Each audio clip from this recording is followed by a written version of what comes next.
4 দিনের সরকারি সফর শেষে সুইজারল্যান্ড থেকে আজ দেশে ফিরেছেন অন্তর্বর্তী সরকারের প্রধান উপদেষ্টা অধ্যাপক ডক্টর মোহাম্মদ ইউনূস। শনিবার প্রধান উপদেষ্টার প্রেস উইং সূত্রে এ তথ্য জানিয়েছে। প্রধান উপদেষ্টা ও তার সফর সঙ্গীদের বহনকারী এমিরেটস এয়ারলাইন্সের একটি বাণিজ্যিক ফ্লাইটে সুইজারল্যান্ডের স্থানীয় সময় শুক্রবার রাত 9টা 50 মিনিটে জুরিখ আন্তর্জাতিক বিমানবন্দর ত্যাগ করে। বাংলাদেশ সময় আজ বিকেল 5টায় বিমানটি ঢাকার হযরত শাহজালাল আন্তর্জাতিক বিমানবন্দরে পৌঁছাবে। জানা গেছে, সুইজারল্যান্ডের দাভোসে বিশ্ব অর্থনৈতিক ফোরামের বার্ষিক সভা এবং অন্যান্য উচ্চ পর্যায়ের পার্শ্ব ইভেন্টের সময় কমপক্ষে 47টি অনুষ্ঠানে যোগ দিয়েছেন প্রধান উপদেষ্টা।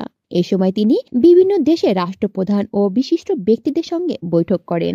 এর আগে সোমবার রাতে সুইজারল্যান্ডের দাভোসের উদ্দেশ্যে ঢাকা ছেড়েছেন ডক্টর ইউনূস। পরে মঙ্গলবার বাংলাদেশ সময় বিকেল 5টা 20 মিনিটে তিনি সুইজারল্যান্ডে পৌঁছান।